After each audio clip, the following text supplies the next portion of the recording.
titik yang kita anggap penting, ini pentingnya, nah saya pindahkan ke sini. Kemudian yang di sini sama dengan di sini, saya pindahkan di sini. Nah, kemudian yang mana lagi? Ini sama dengan ini, sama tingginya kan, sama saya pindahkan di sini ya.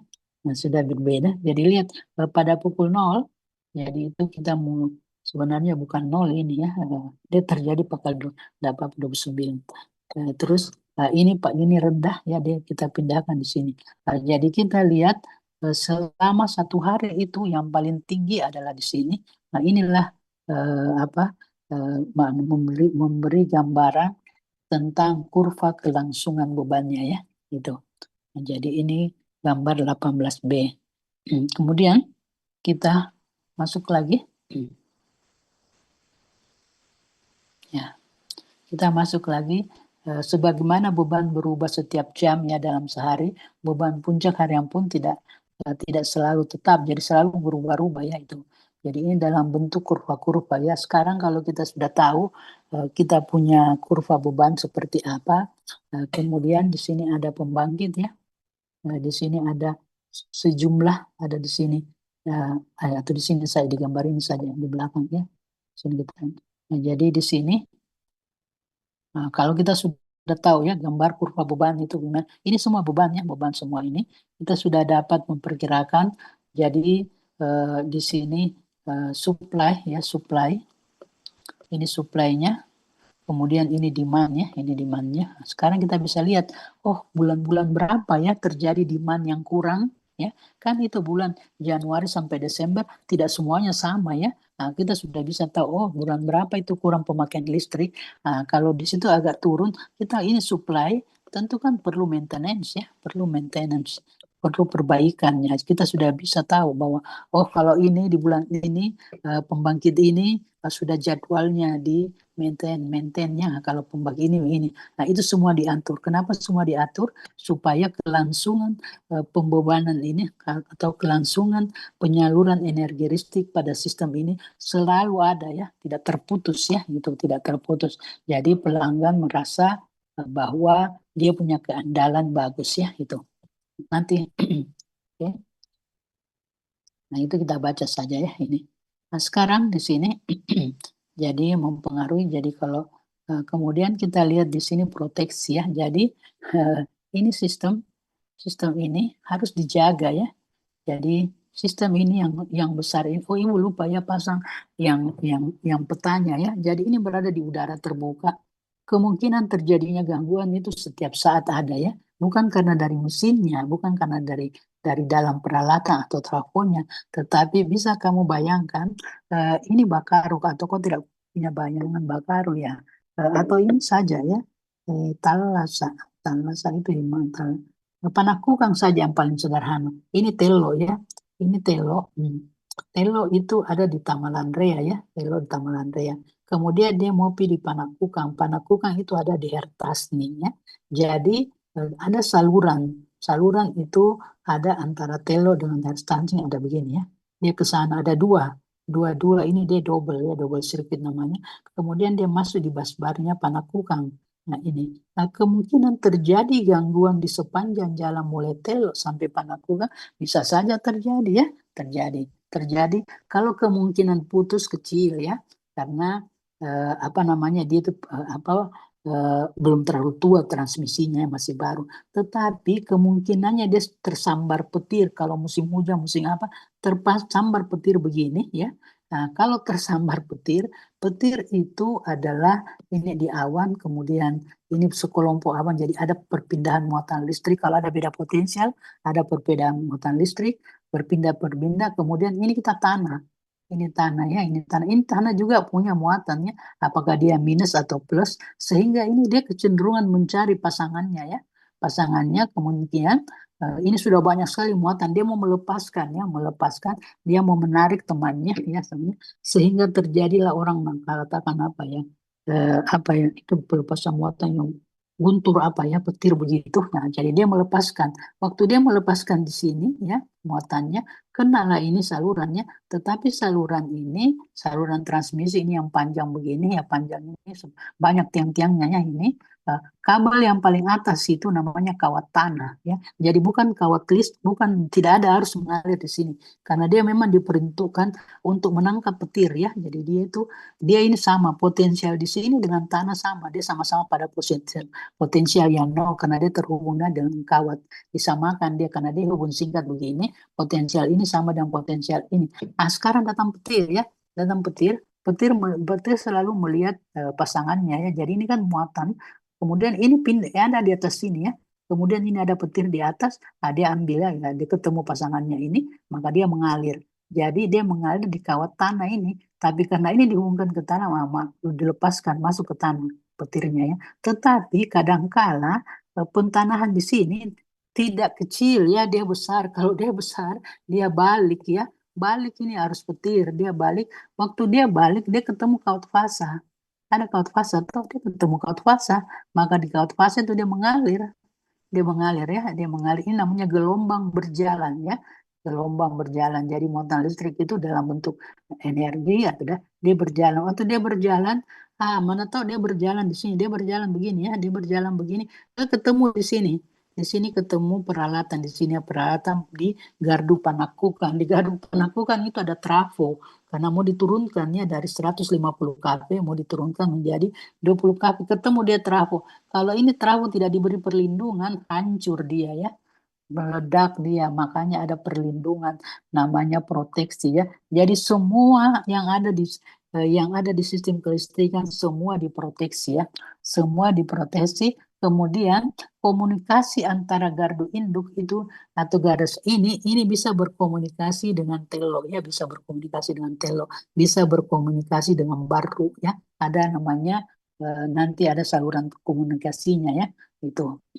Kalau distribusi namanya SCADA. Kalau ini apa ya, pilot pilot relay yang namanya ya. Jadi relay yang bisa berkomunikasi ya. Jadi itu kita membuat sesuatu apa pengaman yang bisa berkomunikasi antara satu dengan yang lainnya ya. Itu. Oke, jadi itu harus diamankan ya, karena kalau tidak diamankan bisa dibayangkan petir itu hanya sesaat ya, dia datang kemudian hilang lagi. Nah, jadi kita selalu membuat suatu sistem. Kalau dia kena sambaran petir, ini tidak boleh terbuka ya. Ini tidak boleh terbuka permanen. Dia tidak boleh terbuka permanen. Kalau terbuka permanen kacau ya. Di sini tidak dapat listrik. Di sini sejumlah besar begitu 45 MW ya. Tidak bisa. Jadi kita membuat suatu sistem bagaimana caranya supaya dia kalau kena petir dia hanya terbuka kemudian tutup lagi, terbuka tutup lagi ya. Dibuatlah suatu sistem proteksi atau sistem pengamanan yang sebaik mungkin supaya pelanggan tidak kehilangan sambungan listrik akibat petir saja ya. Jadi kalau petir itu tidak bisa diprediksi kapan dia datang, maunya saja ya. Nah, oke. Jadi jangan kita buat suatu sistem yang terlalu mudah ya, mudah untuk terganggu ya. Tuh. Jadi itu namanya sistem proteksi ya. Jadi ini ya, jadi kita harus menghindari dia dari sambaran petir. Kemudian hubung singkat itu yang Ibu tadi katakan.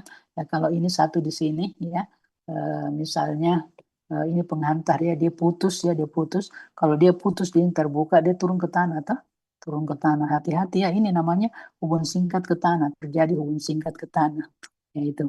Kemudian yang menopang ini transmisi ya sepanjang jalan karena ada isolatornya ada isolator begini ya ini apa namanya tiangnya ya, ini konduktornya ya, kita tidak mau ini pecah ya, pecah itu.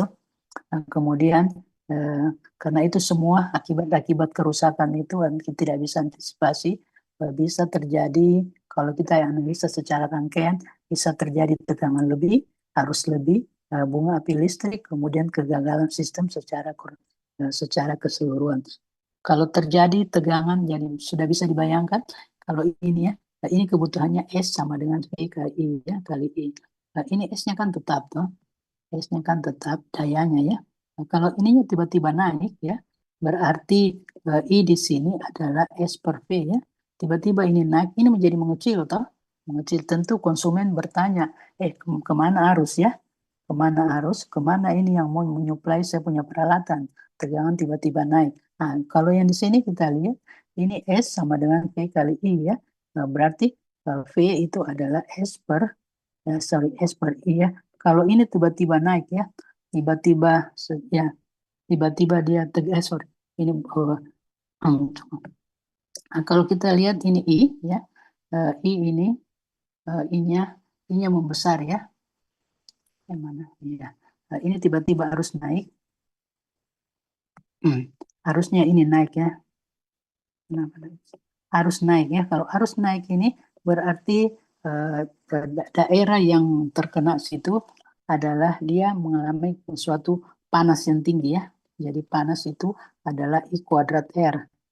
I kuadrat R. Maka ketahanan isolasi daripada suatu yang dilalui oleh arus yang besar itu ini bisa menyebabkan panas. Kalau terjadi panas yang besar, isolasi bisa rusak ya. Jadi selubungnya ya isolasinya bisa bermasalah. Nah, mungkin juga ya kalau kita mengadakan proses switching ada bunga api listrik, nah ini sudah bisa diatasi dengan menggunakan namanya pemutus api listrik itu biasanya kalau udara. Jadi ini kalau kalau ini begini ya ini.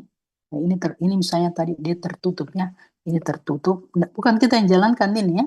Ini secara mekanik dia jalan sendiri ya, secara mekanik. Kalau ini tertutup ya, ini tertutup. Kalau ada gangguan di sini ada relay yang baca, kemudian ini baca, kemudian dia perintahkan buka sana. Nah, waktu dibuka, ini lepas dia naik ke atas. Di sini ada bunga api. Di sinilah terjadi bunga api. Nah, kalau circuit breakernya itu yang konvensional ya, bunga api itu dipadamkan oleh udara karena ini kan ada di udara atau dipadamkan oleh udara. Nah, itu agak lama ya baru padam. Tetapi kalau circuit breakernya ini dilengkapi oleh gas SF6 itu cepat sekali ya bunga apinya diredam. Tetapi SF6 itu adalah suatu bahan kimia ya, ada ya suatu gas itu yang bersifat hampir murni ya, hampir murni dan dia itu katanya hasil penelitiannya dia itu bisa kalau terhirup bisa mengakibatkan masuk ke paru-paru ya itu yang sekarang lingkungan hidup masih mempersoalkan supaya SF6 itu dikurangi penggunaannya atau dicarilah bagaimana supaya dampak lingkungannya bisa berkurang ya. Ya. Oke, seperti itu. Kemudian ini hanya gambaran saja ya, gambaran yang Ibu berikan supaya kamu bisa tahu sedikit cerita ya, cerita nanti orang tanya, kamu kuliah di mana, di elektro. Kalau saya tanya, kalau orang bicara ada pemahaman sedikit ya, itu. Walaupun kamu nanti mengambil bidang yang berbeda ya, untuk makanya namanya ini dasar tenaga listrik, ada juga dasar telekomunikasi, dasar elektronika ya, jadi semua dasar-dasar ya. Jadi seorang insinyur listrik itu harus bisa merancang ya, merancang pemakaian alatnya. Kalau di rumah kita itu kan fuse saja namanya ya, fuse. Kalau zaman dulu di desa itu, kalau fuse itu bebannya lebih, jadi kalau ini rumah, ini beban, ya ini beban. Kalau di sini terjadi hubungan singkat atau bebannya lebih, fuse-nya di sini putus toh. Kalau putus berarti harus diganti ya, harus diganti. Tetapi dengan kita punya sekarang di rumah ini bukan lagi fuse, namanya circuit breaker ya, tapi circuit breaker skala kecil. Jadi yang skala kecil itu, jadi kalau di sini terjadi beban lebih, ini lepas, kemudian kita secara manual masukkan lagi, toh, masukkan lagi kembali. Tentu ini kita lepas dulu yang terhimpun singkat, baru kita bisa masukkannya seperti itu. Nah, kalau dalam sistem itu bergerak secara otomatis ya. Jadi kalau sudah terjadi gangguan, keberkahan terbuka ya, kemudian kita secara operator memasukkan kembali ya. Berbeda kalau saluran distribusi begini ya, yang kecil. Kalau di sini terjadi sambaran kilat, nah di sini juga circuit breakernya bisa buka tutup, itu namanya recloser. Recloser ini sudah diperlengkapi dengan suatu alat yang bisa membuka menutup ya. Jadi dia bisa membuka, kemudian kalau tidak ada lagi arus yang dirasakan, dia tutup lagi. Nah, situ dia buka tutup. Nah, ini karena kalau saluran distribusi itu seperti yang kita lihat di jalanan itu kadang-kadang tertimpa pohonnya. Kalau musim hujan, angin kencang, pohon kena ini saluran, kemudian dia terhubung ke tanah ya. Jadi seakan-akan hubung singkat namanya, tetapi karena pohon saja kan kalau pohonnya tertiup anginnya ke sana, terlepas lagi ya, begitu seperti itu. Itu namanya repulsor ya itu. Jadi semua itu harus dirancang ya, dirancang. Itulah tugas dari seorang engineer ya. Mana tahu nanti kamu bekerja di bidang ini. Oke. Nah, sekarang harus kita kalau mau membahas ini, kita harus mempunyai suatu notasi. Ini notasi simbol. Ini ini secara internasional. Jadi semua orang sudah tahu bahwa oh kalau seperti kita ya, lihat warna merah, oh warna itu hitam, hitam. Tapi sekarang kan ada hitam, hitam navy, hitam apa ya, hitam pekat, ya macam-macam sekarang hitamnya, hitam ya. Nah ini juga begini, harus ada notasi. Jadi harus kita diperkenalkan bahwa notasinya itu seperti seperti apa ya. Dan kita sudah mengatakan bahwa kalau kita mau menganalisa itu kita menggunakan nilai fasor ya. Nilai fasor itu adalah nilai efektif ya, nilai efektif ini. Jadi hurufnya itu huruf besar ya, huruf besar. Kalau kita misalnya apa ya, ini beban yang kita sudah belajar di rangkaian. Nah, ini beban. Nah, di sini kita sudah katakan kalau ini tegangan VT ya. Oh, mana itu? Ini VT ya, VT tegangannya. VT. Ini kalau VT-nya itu sama dengan Vm cos omega T, berarti ini domain waktu ya. Domain waktu ya, berarti dia kosinus begini. Nah, sekarang kalau mau dianalisa, ini dirubah dalam nilai fasor V ya. Berarti dia gambarnya itu begini, ini V-nya saja begini. Ini fasor namanya ya, kita analisa dalam domain frekuensi. Nah, semua seperti itu. Nah, sehingga kita bisa tahu berapa daya yang dikonsumsi oleh beban ini. Nah, kita namakan contoh ini ya, contoh. Oke, sekarang kita masuk lagi. Notasi sudah, ya ini notasi juga ya, itu. Jadi kalau kita notasi itu di sini kita belajar ada satu fasa, dua fasa ya. Jadi kalau biasanya ibu tulis satu fasa itu berarti ini beban, satu saja ini L-nya ya, ini. Nah, ini fasa A, ini fasa E netral ya itu. Jadi tegangannya di sini namanya V VAN ya, harusnya di sini namanya IA ya.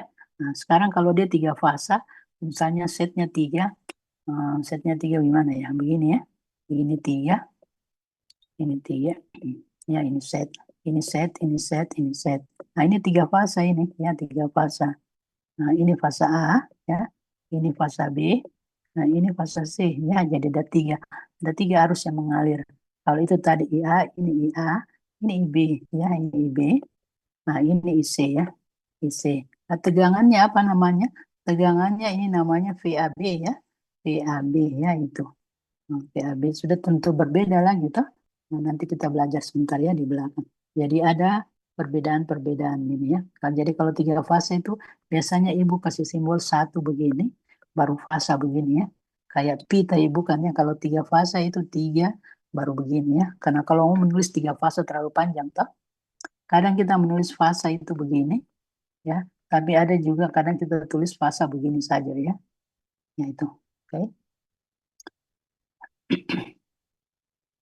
Nah sekarang kita masuk, oh sudah habis ya. Ini habis, kita lanjut ke sesi kedua ya. Sesi kedua, Ibu mengajar sampai jam berapa? Ibu mahasiswa tolong infonya. Nah,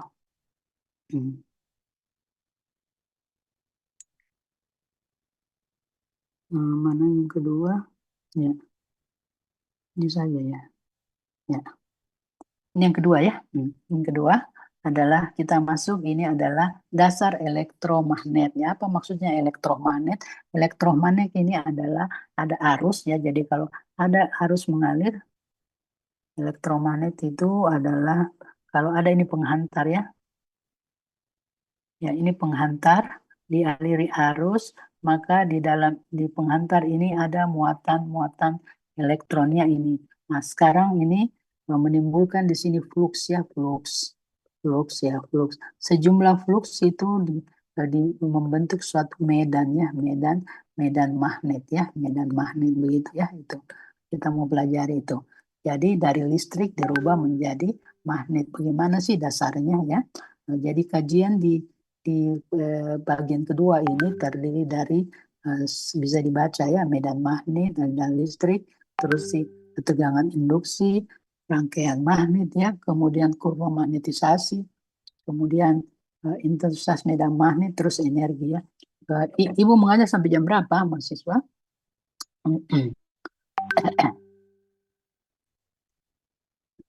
Sekarang?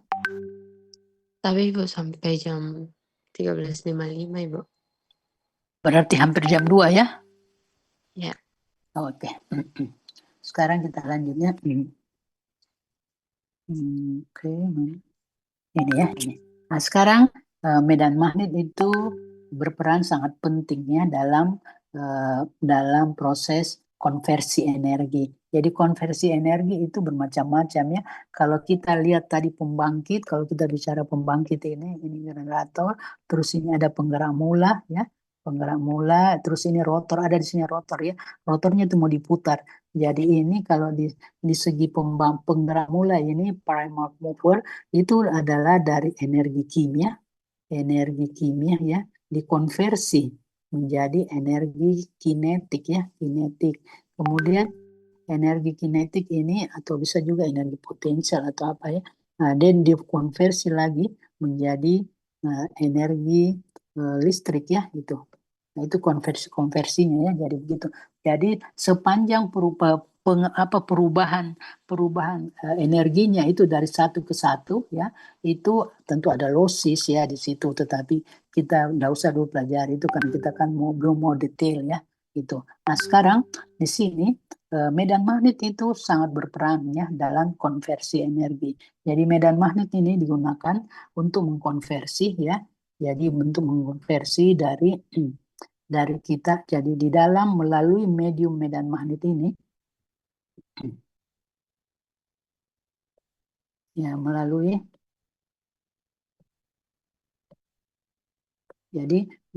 medium medan magnet ini bentuk energi mekanik bisa dijadikan energi listrik ya.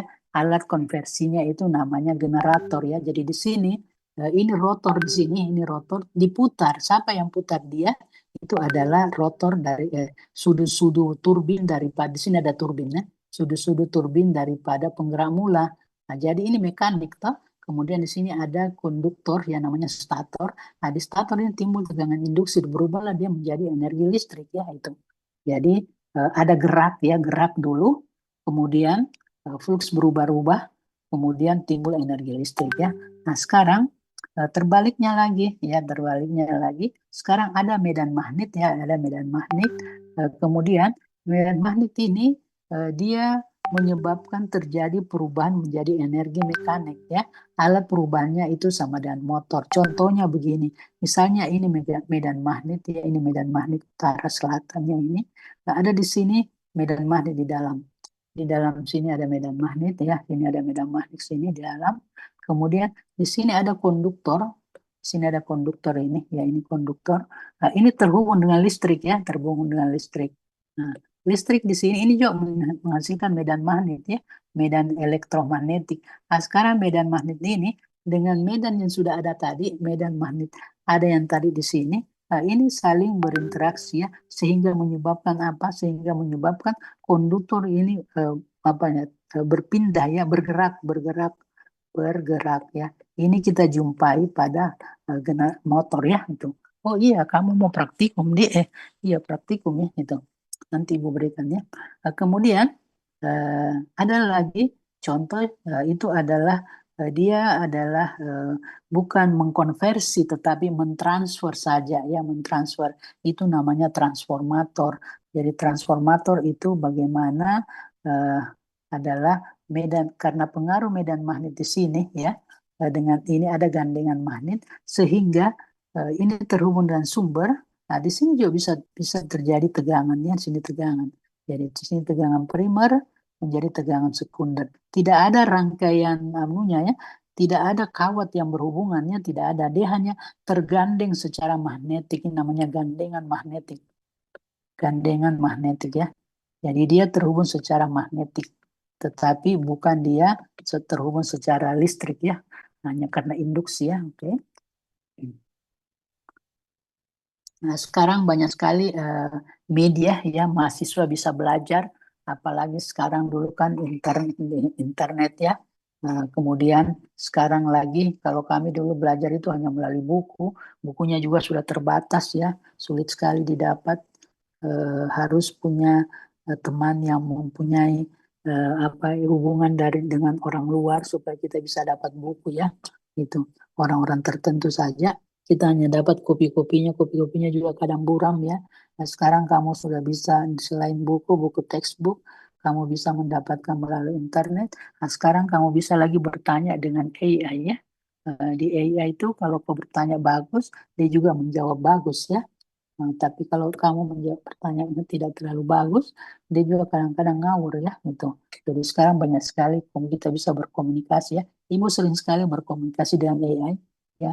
Ibu bertukar pikiran sama dia dan dia juga bisa menerima ya kalau kalau memang dia ada kekeliruannya itu. Kadang dia bertanya terus kita diskusi apa lagi? Saya capek ya. Kemudian saya bilang kadang-kadang saya sudah lelah ya. Oke, kita masuk lagi di sini. Ya inilah medan magnet itu ada ya namanya medan magnet yang permanen ya. Permanen itu kita dulu belajar namanya ladang magnet ya. Jadi memang itu benda itu memang sudah mempunyai sifat kemagnetan ya, kemagnetan. Nah, seperti contoh ini ya. Ini contoh ini memang sudah ada ya, sudah ada ini dia sudah punya utara selatan ya itu. Nah, kemudian ada yang skala-skala kecil. Kemudian ini bumi juga sudah punya medan magnet ya. Ini kita bisa lihat. Inilah garis-garis gaya magnet. Kita namakan flux magnetik ya. Flux magnetik ini contoh. Bisa kamu cari lagi informasi ini lebih banyak ya. Kamu bertanya terus sama AI. Dia tanya, dia jawab. Dia buru terus kamu ya. Tetapi kalau kamu sudah tidak sanggup, stop saja ya. Nah, kemudian kita lihat ini namanya magnet permanen ya. Kamu juga sudah belajar di SMA ya bahwa kalau di ujung utaranya itu garis medan magnetnya keluar ya, garis gayanya. Kemudian kalau di ujung selatan itu masuk, masuk ya masuk jadi masuk keluar ya itu. Nah, ini contoh. Nah, itu tadi ya Ibu katakan kalau satu saja penghantar begini ya, kemudian ini tidak penghantar, dia harus ada sumber ya, harus ada sumber. Inilah sumbernya ya. Jadi sumber ini yang mengalirkan suatu muatan listrik. Jadi di sini mengalir arus listrik. Arus listrik ini bisa menimbulkan medan magnet ya. Cara mengennya adalah kita lihat dengan garis-garis gaya magnetiknya. Kalau satu dia masih kecil begini ya, kecil. Jadi ini L-nya masih kecil, induktansinya masih kecil diabaikan ya. Jadi L-nya itu diabaikan, L-nya diabaikan, induktansi diabaikannya itu. Kalau tahanan itu kan resistansi toh, R saja ya ini. Nah sekarang bagaimana caranya supaya kita bisa hitung L-nya ya, induktansinya bisa ada. Makanya dia dibuat melilit-melilit. Jadi ini tadi penghantar yang begini, nah kita rubah, kita kasih begini-begini dia ya, kita lilit dia. Tentu kan menjadi lebih pendek ya. Nah, karena dia sudah dililit begini, berarti flux yang ini berkumpul-kumpul toh yang tadinya kita lihat berkumpul lah. Inilah contohnya ya. Jadi contoh untuk kumparan yang apa namanya yang dililit-lilit ya. Nah, sekarang kita lihat garis gayanya, garis gaya magnetnya itu sudah masuk di dalam lebih banyak ya, lebih banyak. Kalau ini tadi kecil sekali, sedikit saja diabaikan. Ini sudah lumayan banyak ya. Jadi sudah bisa ada L-nya. L-nya sudah bisa dihitung ya, dihitung. Nah, sekarang kalau mau lebih besar lagi karena kita butuh ini ya. Kita butuh itu adalah ini kan di luar. Kalau di luar itu kan kita anggap dia losis saja ya. Kita mau memanfaatkan medan magnet yang ada di dalam ya. Sekarang kalau kita mau lebih besar lagi, maka di dalam ini kita masukkan inti. Oh, ada sini contoh ya. Nah, jadi Ibu lupa ambil. Jadi kita ambil di sini inti besi. Ini inti ya. Kemudian ini inti ya besi. Inti besi. Ini inti besi. Ya, kemudian kumparan ini kita kasih begini dia ya. Kita kasih begini ya gini. Begini ya. Kemudian kita hubungkan dengan sumber begini ini. Nah, sekarang medan magnetnya itu di dalam semakin banyak ya, semakin rapat dia ya. Semakin berapat dia. Jadi medan magnet garis-garis kayak magnet itu kita simbolkan flux ya. Nah, jadi nanti kalau banyak sekali kita namanya B. B itu kerapatan flux. Flux dibagi dengan A. A itu luasnya ini. Luasnya ini berapa besar luasnya ya itu. Jadi kalau dia terlalu luas, kerapatannya lebih rendah tuh. Tetapi kalau kita buat sempit-sempit saja, makin banyak di dalam berarti kerapatannya itu makin tinggi. B itu kerapatan flux magnetik ya. Jadi Kalau ini flux simbolnya ya kok ibu lupa ya. Ya Weber ya Weber. Kalau ini Weber per meter bujur sangkar ya, itu nanti kita belajar di belakang ya. Jadi caranya itu tadi berarti kita buat suatu ini sekarang membuatnya itu, nah, kita buatlah itu namanya ini ke sini ya, inilah tadi inti besinya ya, inti besi ini. Nah, inilah cikal bakal daripada suatu transformator ya, transformator. Jadi kita lihat garis magnetnya itu semakin rapat ya dibandingkan dengan yang ini tadi ya, ini. Oke. Nah, itu kumparan pada inti besi. Oke, inilah gambaran-gambaran, kamu bisa cari lagi lebih banyak ya, lebih banyak di internet ya. Nah, kemudian karena sekarang Ibu juga tadinya berlangganan ya, berlangganan dengan Gemini, ternyata saya tidak tahu bagaimana cara bayarnya ya. Cara itu berkedip-kedip, saya tidak tahu bagaimana cara bayarnya. Karena yang buatkan saya itu anak saya ya. Anak saya tidak peduli aja. Saya cuek aja, jadi saya sekarang gratis ya. Nah, itu adalah contoh ya. Nah, sekarang kita sudah mengenal medan magnet ya. Nah, sekarang bagaimana memanfaatkan medan magnet tersebut ya? Cara memanfaatkannya, tunggu Ibu mahasiswa, Ibu mengajar sampai jam 2 ya? Jam berapa? Ini sudah jam 2 ya? Ini kok Ibu kalau lihat jam dari jauh enggak? Ya. Nah, Untuk jadwal Ramadan sampai 13.55 Ibu. ini sekarang 13 berapa? 13.55. Bisa Ibu tambah sedikit? Iya, Ada kelasmu boleh, kah? Ada kelasmu? Nggak ada sih Bu. Ibu tambah sedikit saja ya. Ya, Iya. kan kita zoom saja toh. Nah, Lanjut nih, oke. Bu. Ya, oke. Nah, sekarang Ibu sebenarnya ada meeting juga sebentar ya. Ibu dari pagi nih meeting terus. Sebentar meetingnya meeting bebas, jadi sudah ada WA-nya. Nah, sudah. Ibu lanjut saja ya. Oke. Nah, sekarang kita lihat ini. Nah, sekarang kita sudah punya medan magnet yang tadi Ibu ceritakan. Ini magnet permanen ya. Magnet permanen itu ya sudah ada ya. Nanti kalau kamu belajar di elektronika, itu banyak sekali digunakan magnet permanen ya. Magnet permanen sekarang itu ukurannya kecil-kecil ya. Kecil-kecil, tetapi tergantung magnetnya. Jadi kekuatannya besar. Jadi kita lihat itu kenapa itu di angkasa itu satelit bisa berputar, tidak ada sumber listriknya toh ya. Nah, itu kan pemanfaatan dari magnet permanen ya. Jadi di mana-mana magnet permanen yang kurang kecil-kecil itu banyak sekali di controller motor apa semua yang masuk juga di anu ya, yang digunakan juga di kedokteran apa semuanya, itulah semua ya magnet permanen ya. Nah, kalau kita di energi itu yang banyak digunakan itu adalah elektromagnetik ya. Jadi bagaimana kita menciptakan energi listrik ya. Nah, kalau bagaimana kita menciptakan medan magnet sehingga menjadinya keluar dia medan listrik ya, itu menjadi energi listrik. Nah, ini adalah contoh, ini adalah magnet permanen ya. Jadi ceritanya itu garis gayanya itu dari utara ke selatannya itu sudah konsisten. Kemudian ini ada penghantar ya, penghantar ini nanti kamu juga bisa coba di laptop. Ini ada konduktor ya, konduktor ini konduktor biasa saja ya. Nah, kemudian si konduktor ini saya goyang-goyang ya, saya sebentar kasih maju, kasih mundur. Ternyata bagaimana saya bisa lihat fenomenanya ini bahwa terjadi perubahan di sini. Jadi saya rubah-rubah ini medan magnet. Oh caranya konduktor ini saya kasih panjang-panjang saja keluar ya, panjang-panjang keluar begini. Terus saya hubungkan dengan suatu alat ukur supaya saya bisa membaca.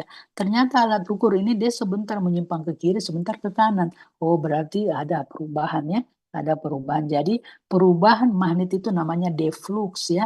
Nah, ini kan tadi kalau magnet saja itu flux. Nah, flux saja. Sekarang flux ini kita goyang-goyang dia jadi ada perubahan flux, jadi perubahan kecepatan deflux per dt ya ini. Nah, inilah yang menyebabkan nanti timbul tegangan induksi. Tegangan induksi sudah ada tegangannya, jadi kalau tegangan terus kita lihat, oh ada tegangannya ya. Tetapi kalau ini masih kecil sekali, tetapi ada tegangan.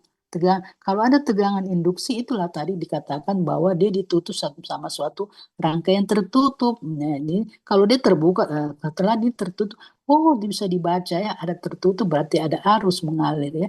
Jadi dia membaca arus-arus. Nah, itulah penampakannya di sini. Jadi deflux per detik kita sengaja merubah-rubah itu flux. Nah, sekarang bagaimana ini bisa terjadi? Ini bisa terjadi pada generator ya, pada generator. Misalnya kita bisa buat apa namanya? Ini kita bisa buat ini rotornya yang berputar ya. Ini kita namakan rotor. Rotor ini kita putar, kan kita sengaja putar itu konduktor ya, berarti rotor kita putar, dia bisa menginduksikan tegangan pada sisi stator. Nanti lihat ya di belakang. Kalau ini detail pembahasannya lebih panjang ini nanti diambil oleh Pak Yusri ya, Pak Yusri menerangkannya ya. Ini Ibu memberikan gambaran sederhana. Nah, sekarang seperti itu. Sekarang ini dikembangkan, dinaikkannya. Dinaikkan saya mau ininya jangan satu, banyak-banyak sedikit. Banyak-banyak sedikit jadi buat suatu lilitan-lilitan yang lebih banyak ya, lebih banyak ya ini. Karena itu tegangan induksi itu bisa timbul namanya N. N deflux per dt ya. N itu jumlah lilitan ya. Kalau dia cuma satu kecil sekali, tapi kalau saya bikin lilitannya banyak-banyak, tentu tegangan induksinya makin besar ya. Nah, sekarang seperti itu. Nah, ini dia masuk ini saya kasih banyak ya. Saya kasih banyak, setelah saya kasih banyak, keluar sini tegangannya. Nah, sekarang ini karena dia keluar, kalau ujung satunya kan ini begini saya gambar ya. Ini tapi sini kan banyak ya, banyak. Nah, ini satu, ini satu. Kalau bagaimana cara mengambilnya? Ya, mengambilnya ini karena ini kan berputar toh. Ini bisa kebayangkan berputar. Ini berputar. Salah saya. Nah, ini dia berputar ya. Nah, dia ini berputar. Ini kita putar. Sekarang putar, kita mau ambil. Itulah namanya ada di sini sikat ya, slip ring ya sini. Di sini kita di sini. Ini tetapi dia di sini. Ini. Baru kita ambil apa namanya brush ya, sikat. Nah, dia keluar dari sikat. Nah, di sini juga ya. Oh, berarti kalau seperti ini tidak sama dengan ini ya. Jadi tegangan timbul itu dia begini. Satu begini, satu begini. Nanti lihat di belakangnya itu. Nah, ini jadi prinsipnya semua tegangan yang timbul seperti ini AC ya, dia menjadi tegangan AC. Di dalam medan magnet itu tidak timbul DC, jadi jangan kamu terperangkap. Di dalam itu tidak ada DC. Nanti yang menjadikan DC itu komutator ya, komutator. Jadi kalau dia sudah begini, ini namanya dia mengeluarkan tegangan AC, bukan tegangan DC ya. Tegangan DC itu adalah akibat adanya komutator ya. Jadi, ini ibu tulis ya. Ini ibu tulis. Saya belum lihat. Jadi ada medan magnet, ini medan magnet ya. Kemudian ada konduktor digerakkan, ini ada. Timbul tegangan induksi, ini tadi ibu katakan besarnya ini ya. Itu simbolnya adalah E ya. Kemudian karena tertutup itu rangkaian, maka mengalirlah arus dalam konduktor itu. Bagaimana cara tahu bilang dia ada arus? Dibuatlah sini suatu elemen kah atau alat ukur kah atau apa supaya bisa kita lihat. Jadi listrik tidak bisa dilihat ya. Jadi kita bisa mengukurnya ya. Mengukur itu kita menggunakan suatu alat ukur ya. Itu namanya nanti kalau belajar ke depan itu namanya sensor ya, sensor. Ya, kadang-kadang orang itu dilihat sehat sekali, bagus sekali, tidak ada sakit-sakitnya, olahragawan apa semua, tiba-tiba plak ya, jatuh, tidak tahu kenapa-kenapa. Nah, itu sensornya tidak bekerja ya. Jadi sensor bekerja. Kalau kita yang biasa-biasa ini eh, sakit-sakit sedikit ya, itu karena kita punya sensor bekerja ya. Sensor kita sudah ada sesuatu yang terjadi di badan yang sudah dilewati standarnya, maka sensor kita itu ditembulkanlah dalam bentuk sakit kepala lah, pusing lah atau apa ya. Karena ada teman ibu itu dia tidak pernah merasakan bahwa dia kenapa-kenapa. Ternyata setelah tes gula darah tinggi sekali gula darahnya ya, sensornya tidak bekerja ya itu. Oke, ini tadi sudah capture ya. Kalau capture-nya double nggak apa-apa ya, nanti aku delete saja. Oke, kita masuk lagi ya ini. Nah, ini contoh ya, ini contoh bagus Ibu sudah lihat kan. Di internet banyak sekali ya. Nah, ini. Jadi kita lihat, nah ini tadi utara selatan, terus ini kumparan, banyak kumparannya toh. Nah, kita bikin ini cincinnya di sini ya. Ini namanya cincin ya, cincin. Supaya karena cincin ada berasnya ya, jadi ada berasnya. Jadi inilah kekurangannya karena beras itu apa namanya dia tuh suka haus ya, susut ya, susut. Nah ini keluarannya AC, memang dalam terjadi AC.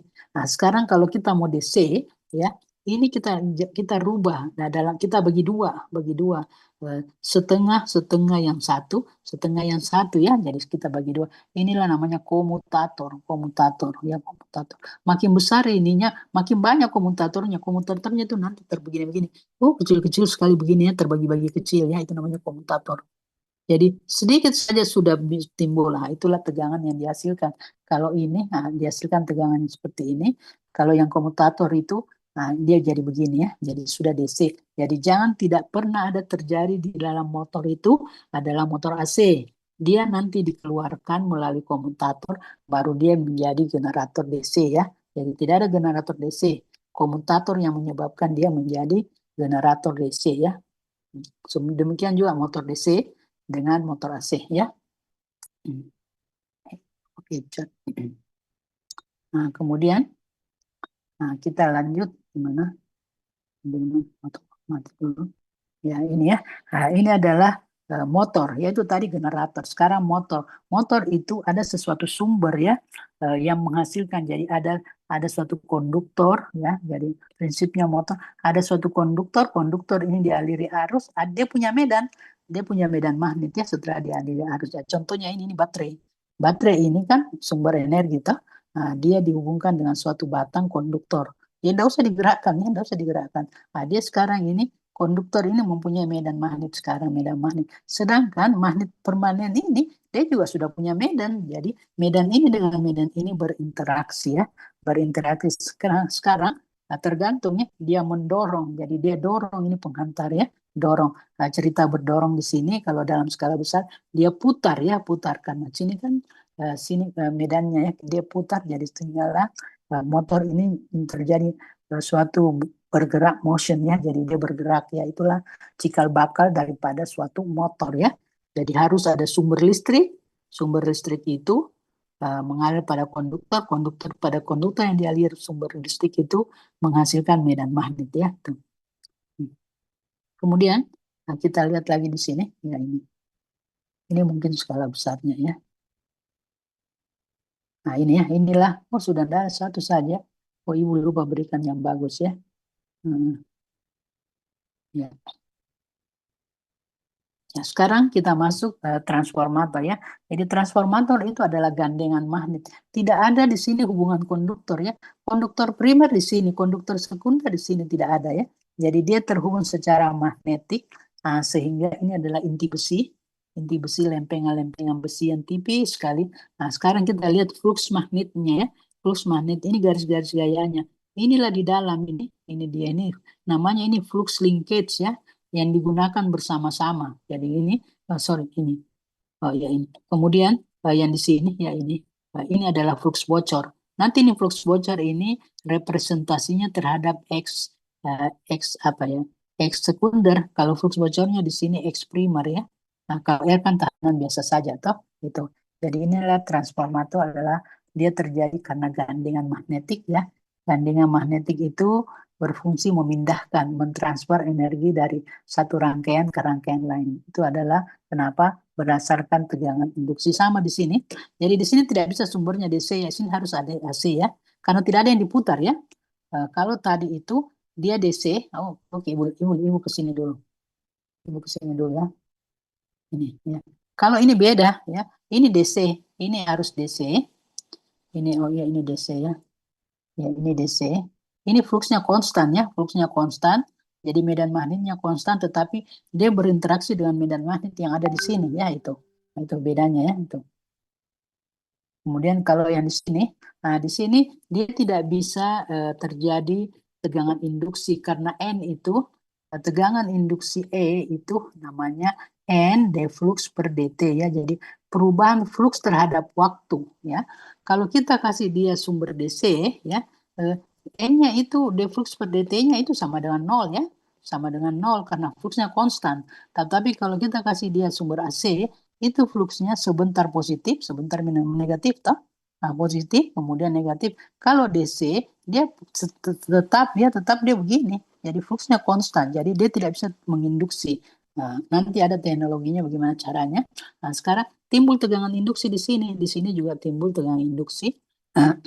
Kemudian hubungan antara primer dengan sekunder itu kita kita lihat ini adalah hubungan flux ya. Di sini juga ada flux, di sini juga ada flux, masuk di sini flux. Flux di sini berubah-ubah, timbul tegangan induksi di sini. Jadi itulah prinsipnya ya. Jadi primer dan sekunder bisa terjadi perubahan, bisa terjadi tekanan induksi akibat flux yang berubah-ubah. Siapa yang siapa yang menyebabkan flux berubah-ubah? Ya karena sumbernya ya, itu.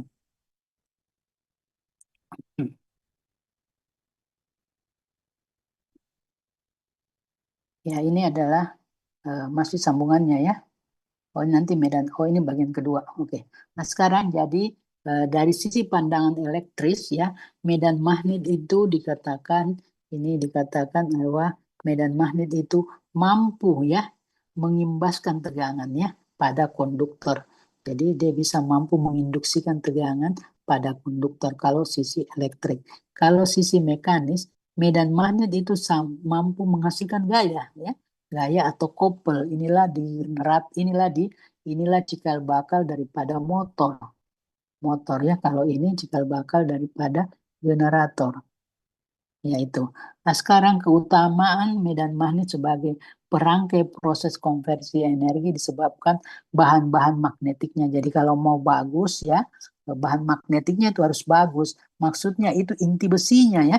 Inti besinya ini harus kelas yang bagus kemudian dibuat sedemikian rupa. Karena kita itu perlukan adalah kerapatan energi adalah B ya.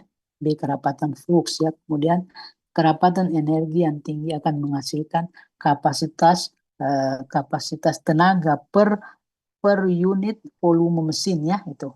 Kemudian pengertian kuantitatif tentang medan magnet pada rangkaian magnet merupakan bagian penting. Jadi nanti kita pelajari ya, pelajari tentang bagaimana peranan medan magnet itu terhadap kedua konversi ini ya. Oke. Nah, Ibu sampai di sini dulu karena kalau Ibu lanjut ke belakang tidak bisa terpotong ya. Nah, jadi minggu depan kita masuk di sini ya. Medan magnet dan medan listrik. Apa sih bedanya medan magnet dengan medan listrik? Oke, mahasiswa. Ada yang kamu mau tanyakan? Ya. Nanti kita lanjut ya. Karena Ibu juga mau rapat ya. Di jam 2 waktu Jakarta berarti jam 3 waktu sini. Ibu harus charge. Oke, mahasiswa ya sampai sini dulu ya. Maaf